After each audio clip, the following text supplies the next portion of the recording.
গান গোৱাৰ জনী কোনোবা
বিহু বুলি ক'লে মানুহৰ মনবিলাক লগত তুলনা হয়।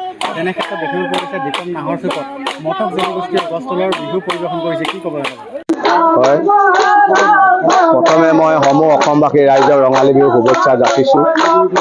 বিহু বুলি ক'লে বিহু আমাৰ অসমীয়া বাপতিসাহোন বহাগ বিহু, ৰঙালী, মাঘ বিহু, ভোগালী, কাতি বিহু, কঙালী, আমি 3টা বিহু আয়োজন কৰিব লাগে। অসমীয়া ৰাইজে সমূহ জাতি জনগোষ্ঠী একত্ৰিত হৈ আমি বিহু আয়োজন কৰি পালি আহিছোঁ। আমাৰ বাপতিসাহোন বিহুটো আয়োজন কৰি আহিছোঁ অসমীয়া হিচাপে। কিন্তু এইটো মটক জনগোষ্ঠী গছ তলৰ বিহু। মটক জনগোষ্ঠীৰ অধ্যুষিত এৰিয়াসমূহত আমাৰ এই গছ তলৰ বিহুৰ আয়োজন কৰে আৰু আমি 14-15 তাৰিখৰ পৰা আমি বিহু আয়োজন কৰিছোঁ।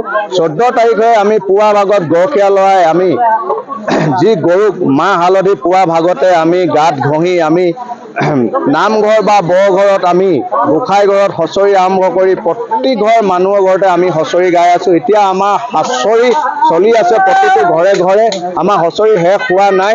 হুঁচৰি গাই আমি গৃহস্থক আজি আশীৰ্বাদ দিওঁ, গৃহস্থই যাতে গোটেই বছৰটো ভালে কুশলে থাকিবলৈ আমি আশীৰ্বাদ দিওঁ, গৃহস্থৰ ঘৰত আমি পদধূলি পেলাওঁ।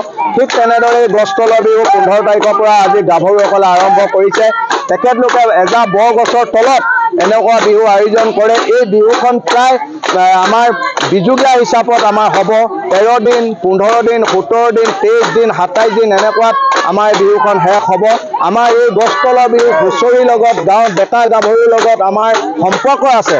আমি সকলো একত্ৰিত হৈ আমি গাঁৱৰ ডেকা গাভৰু, বুঢ়া বুঢ়ী, আইতা ককা, আমাৰ দদাই খুৰীদেউ বৌ সকলো একত্ৰিত হৈ আমি ভগৱানৰ ওচৰত চৰণত সেৱা কৰি এই বিহুখনক আমি বিদায় দিম।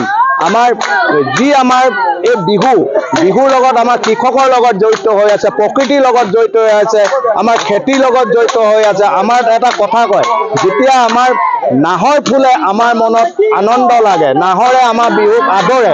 যেতিয়া আজাৰ ফুলে আমাৰ মনত বেজাৰ লাগে, কাৰণ আমি বিহুক বিদায় দিওঁ। সেইকাৰণে আমাৰ প্ৰকৃতিৰ লগত বিহুত জড়িত হৈ আছে আৰু কৃষকৰ লগত আছে। আমাৰ বিহুত সাধাৰণতে চিৰা, পিঠা, দৈ, গাখীৰ, আখৈ, মুড়ি এইবিলাক লাগিব, কৃষকৰ লগত জড়িত হৈ আছে। কৃষক খেতি থাকিলে আমাৰ বিহু থাকিব। আৰু মই আমাৰ এই বিহুখন যাতে নতুন প্ৰজন্মই অনাগত দিনলৈকে জীয়াই ৰাখে আৰু এনেকুৱা বিহু চলি থাকে। অসমখন এখন সুন্দৰ পৰিস্থিতিত আমি নিব লাগে। আমি সকলো জাতি ধৰ্ম একত্ৰিত হৈ আমি অসমখন এটা সুন্দৰ ৰূপত নিব লাগে, এই মই ক'ব বিচাৰোঁ। আৰু আমি আমাৰ যি ফাংচনবিলাক আছে, যিবিলাক আমাৰ আগন্তুক ফাংচন আহি আছে, ফাংচনবিলাক আমাৰ যিমান পাৰে অসমীয়া ৰাইজে প্ৰতিটো অঞ্চলত পাতিবলৈ মই অনুৰোধ কৰিছোঁ। কিয় বিভিন্ন ধৰণৰ জাতি জনগোষ্ঠী, বিভিন্ন ধৰণৰ লোক আহি আমাৰ অসমত যদি আজি তেখেতলোকে নিজৰ আজি বিহাৰীসকলে বিহাৰী দিৱস পাতিব পাৰিছে, আমাৰ অসমীয়া ৰাইজে, আমাৰ অসমীয়া মানুহবিলাকে কিয় আমাৰ এই বিহুখন জীয়াই ৰাখিব পৰা নাই?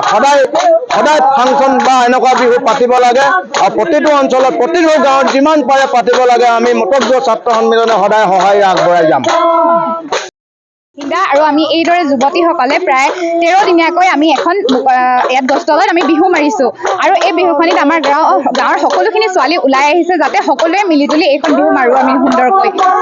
পৰম্পৰাগত হয়। হয়, পৰম্পৰাগত। আমি প্ৰতি বছৰে এইদৰে বহাগ বিহুৰ ঠিক পিছদিনাৰ পৰা, মানে গৰু বিহুৰ পিছদিনাৰ পৰা মানুহ বিহুৰ দিনাৰ পৰা আমি এইদৰে বিহু মাৰোঁ। বিহু উৰুৱা পৰ্বটো কেনেকুৱা ধৰণৰ পালন কৰে আপোনালোকে? বিহু উৰুৱা মানে আমাৰ পূৰ্বতে আমাৰ ল'ৰাখিনি আহি কিনি ল'ৰাবিলাক আহি মেলি আমাৰ ইয়াত বিহু নমাই যায়। তাৰপিছত আমি ছোৱালীখিনিয়ে ধুনীয়াকৈ বিহু মাৰোঁ। তাৰপিছত আমাৰ উৰুৱা পৰ্যায়তো ধুনীয়াকৈ আমাৰ গাঁৱৰ ডেকা ল'ৰাখিনি আহে জাতীয় সাজপাৰ পৰিধান কৰি। তেওঁলোকে ঢোল লৈ আহে, ঢোল, পেঁপা, গগনা আদি সকলোৰে আমি খুব সুন্দৰকৈ আমি ইয়াত বিহুখন উৰাওঁ।